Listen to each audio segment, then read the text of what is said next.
لو تناهيتم إلى سر الحياة وصنعتم كائنا حيا نرى. تو عبد الغنی پھول پھوڑی رحمہ اللہ تعالیٰ کے وہ میں سنا رہا تھا، حضرت حکیم اختر صاحب رحمہ اللہ تعالیٰ نے ان کا واقعہ کتاب میں لکھا ہے اور بیانات میں بھی بیان کیا ہے کہ مضبوط کتنے تھے بزرگوں. جو اہل اللہ ہوتے ہیں نا، جو صحیح اہل اللہ ہوتے ہیں، وہ اسی طرح ہی ہوتے ہیں، اپنی صحت کا بھی خیال کرتے ہیں، بزدل نہیں ہوتے، قوت فیصلہ ہوتی ہے ان میں. آج بزرگی کا تصور یہ ہے کہ مکھنچو کو کیا کہا جاتا ہے؟ بس کھا رہا ہوں بیٹھ کے، کھائے جا رہا ہوں. ایک صاحب آئے میرے پاس، میرے دوست تھے، بے تکلفوں سے ایسا مذاق کیا جا سکتا ہے.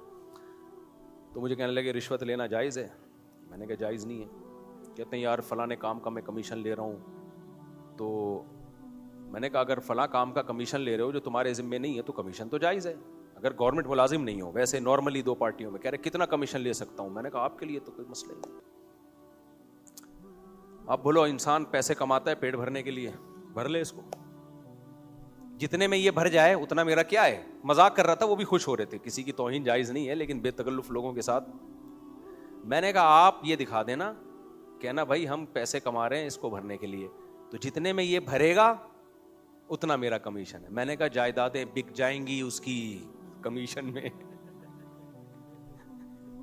وہ کہے گا یہ نہیں، اس کو میں بے تکلف تھے، ہنس رہے تھے. وہ جس کو انسلٹ محسوس ہو رہی ہے اس کے ساتھ میں ایسا مذاق نہیں کرتا. خیر، تو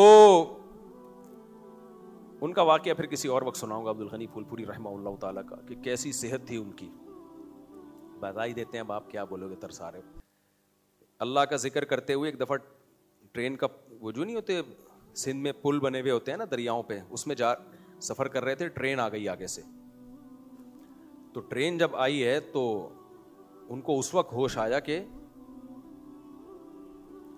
فی نفسی ہی اس طرح ذکر کرنا کہ آپ بالکل ہی مستغرق ہو جائیں، دنیا کی آپ کو خبر نہ ہو، یہ شرعاً جائز نہیں ہے. لیکن بعض اللہ والے ایسے گزرے ہیں کہ وہ جب اللہ کا ذکر کرتے تھے تو اپنے کنٹرول میں رہتے نہیں تھے، وہ معذور تھے. پھر یعنی اس سے کوئی یہ استدلال نہ کرے کہ اس طرح ذکر کرنا، اپنے آپ کو بالکل ہی مدہوش کر لینا، یہ جائز کام ہے. نہ جائز نہیں ہے.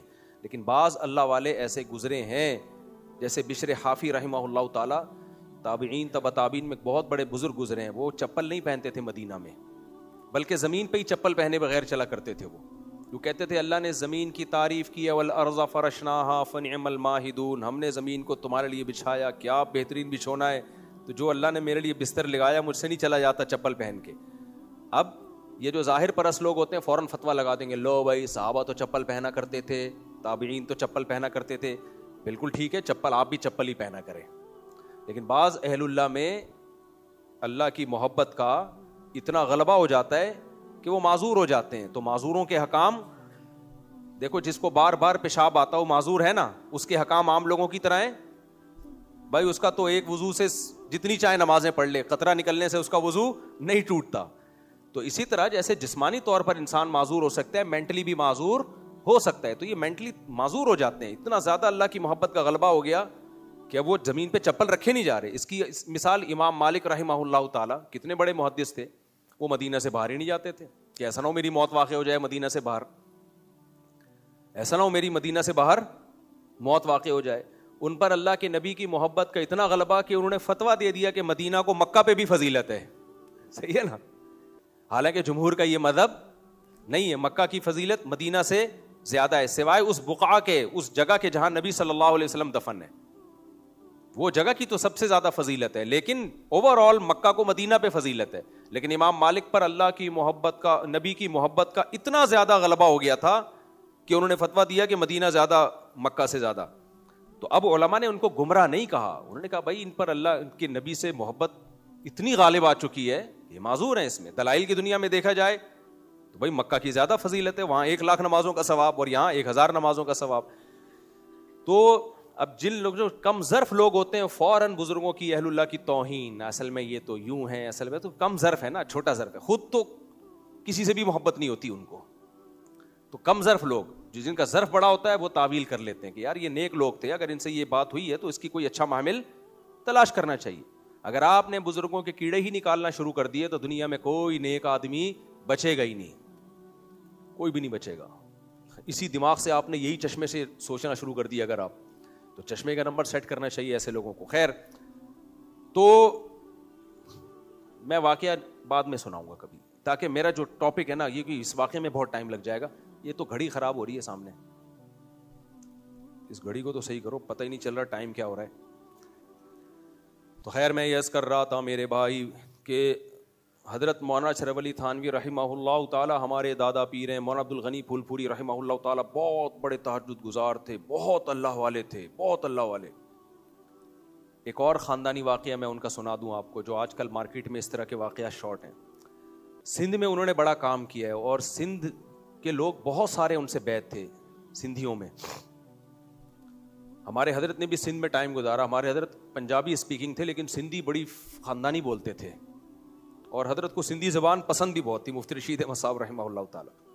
اور سندھ میں سندھیوں میں ان کے خلیفہ بھی تھے, پیر منٹھار کے نام سے, بڑے اللہ والے بزرگ گزرے. اچھا, یہ ہمارے جتنے بزرگ ہیں انہوں نے سندھ میں قبر پرستی کو ختم کیا ہے. سمجھ رہے ہو کہ نہیں سمجھ رہے؟ اگر یہ اکابر نہ ہوتے نا تو سندھ میں قبر پرستی جتنی آج ہے اس سے ڈبل ہوتی. تو یہ کریڈٹ علماء دیوبند کو جاتا ہے. سندھ میں اور پنجاب میں جو قبر پرستی نہیں ہے وہ جتنی نہیں ہو رہی نا, یہ تو سارا ہمارے اکابر کو کریڈٹ جاتا ہے, اور انہی کو قبر پرست کہا جا رہا ہے.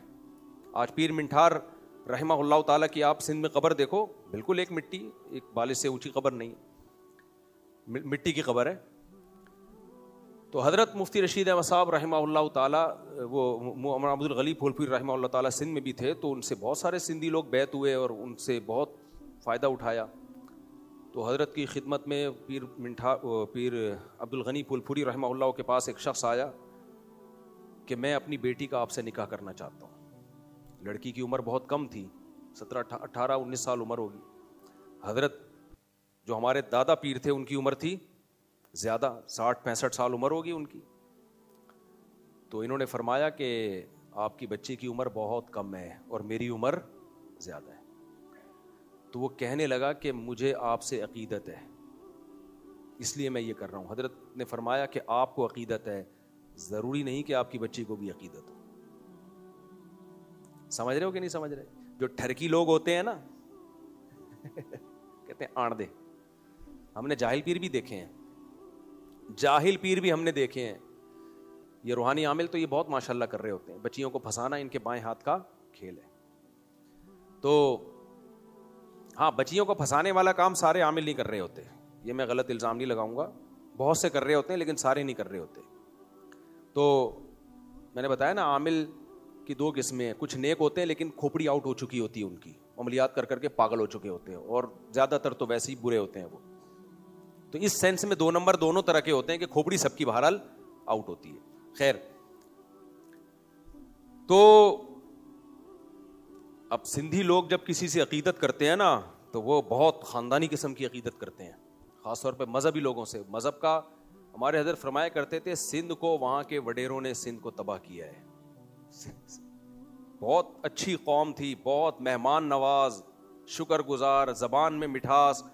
تباہ کس نے کیا ہے؟ سیاست دانوں نے. پورا کلچر کا ابھی بھی پورا تباہ نہیں ہوا الحمدللہ, بہت خیر غالب ہے, لیکن جتنی تباہی ہوئی ہے وہ کس کے کھاتے میں جاتی ہے؟ وہ مذہبی لوگوں نے تباہ نہیں کیا, اہل اللہ نے تو وہاں محنتیں کی ہیں. اور سندھ سب سے پہلے بر صغیر میں اسلام سندھ میں آیا ہے.